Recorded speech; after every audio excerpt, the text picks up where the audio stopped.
God is here. A brief word of Torah before we begin to pray. And this will be our Devar Torah for the evening. This week's Torah portion opens with a man named Korach marching up to Moses, throwing criticism in his face. Korach shouts full of passion at Moses, and he says, in essence, God resides with all of us, Moses, not just with you. We are all holy. Why do you get to be in charge? Moses responds passionately as well, and then there is a public confrontation. As you may know, things do not turn out well for Korach. The story ends with Korach and his group of rebels being humiliated and then annihilated in front of the entire assembly, because by rebelling against Moses, they were actually rebelling against God, who was with Moses. Any question about who was in the right and who was in the wrong in this situation was cleared up immediately when God had the earth swallow Korach and his followers. Not much question there. This invites a question from us, though. When we're in a confrontation or a struggle, how do we know if we're Moses or if we're Korach? How do we know if we're in the right or if we're in the wrong when God doesn't make it clear to us and to everyone else? How do we handle it when we're confronted with someone who's sure that God is on his side, just as sure as we are? Tomorrow at Shabbat services, I'll speak about this question as it relates to our personal relationships. But I'd like to spend just a moment now before we begin to pray thinking about how it can inform our community as Reformed Jews. A few weeks ago, as you may have heard, the Israeli Supreme Court historically ruled that non-Orthodox rabbis, represented by Rabbi Miri Gold, a woman Reform rabbi, no less, they should receive state funding for the rabbinic work that they do, just like Orthodox rabbis do. This was a revolutionary decision. And as you might imagine, it has outraged Israel's Orthodox rabbinic establishment. Only this week, the Sephardic chief rabbi, Shlomo Amar, wrote in an impassioned open letter to other Orthodox rabbis saying, "We hereby express our sorrow and terrible pain over heaven's defiled honor and over the trampling of the Torah and the hand given to the uprooters and destroyers of Judaism," that's us, by the way, "who have already wrought horrible destruction upon the people of Israel in the diaspora by causing terrible assimilation and uprooting all of the Torah's precepts."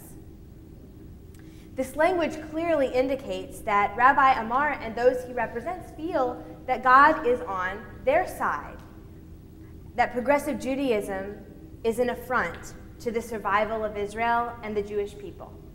But don't we feel exactly the opposite?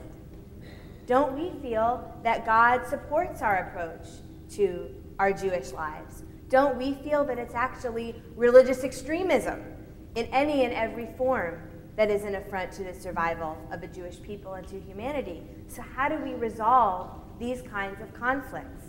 If God doesn't open up the earth and swallow one of us, what serves to clarify this situation? The answer may be found in this week's Torah portion as well. After Korach's violent accusations, the Torah says, "Vayishma Moshe vayipol al panav." Moses listened and he fell on his face. It's a strange verse. Before Moses says anything to Korach, he listens closely and he falls on his face. Why does he do this?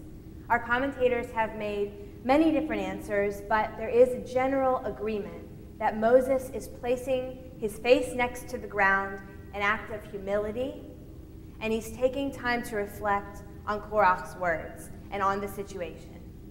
Whether he's praying, as some commentators say, or he's meditating, as others say, or he's listening to God's voice, the fact of the text remains, Moses takes Korach's anger in, and he pauses alone with himself and before God, before he proceeds with the confrontation. And there is no indication that Korach does the same thing. Korach simply gathers his followers and attacks. angry and blinded by his passion for his cause. So what can we learn from this? Perhaps Moses' rightness is derived from his willingness to engage in these acts of humility and self-reflection. Perhaps it is his silence and this moment of humility when he allows for the possibility that Korach may have something to teach him. He grants himself time to search his own conscience and ask God for guidance. In the situation that confronts us now, it would be really easy to dismiss these hateful words without a second thought. We as American Jews have the luxury of doing that because we don't face them every day. But we American progressive Jews must try to see ourselves through the eyes of our attackers, as our Israeli counterparts have to do every day, before we dismiss them. And we must search our own souls in order to answer appropriately. If we are to follow Moses' example, our response must not be a swift and decisive, we don't care what you think. Because that's not what Moses says to Korah. Rather, it must be a thoughtful and sensitive expression of empathy and resolve. We believe you are wrong because you don't understand us. This is who we are. Our philosophy of meeting people wherever they are has been construed somehow as giving into the forces of assimilation. Our attempt to approach our traditions with an awareness of the modern world and the social conscience that is affected by modernity has been construed as destroying Torah's precepts. We learn this from such hostile words, and we can take steps to address this misunderstanding. It is never a sign of weakness to listen to our enemies and learn from their criticisms. It's a sign of strength. We, like Moses, are strong enough to listen, to show humility, and to learn more about ourselves. And that is what will result in our survival, in our perseverance. May this and all our Shabbats bring us that much-needed opportunity for humility and for silence and for a chance to strengthen our resolve and to believe in ourselves. And may we never be afraid to listen to the words of our harshest critics, for they will only make us stronger in the end. We take a moment to give thanks to God for the gift of Shabbat, for the gift of that silence, that much-needed silence, and the blessings that it brings. And we'll come back together with one voice on page 26 with Chatzi Kaddish.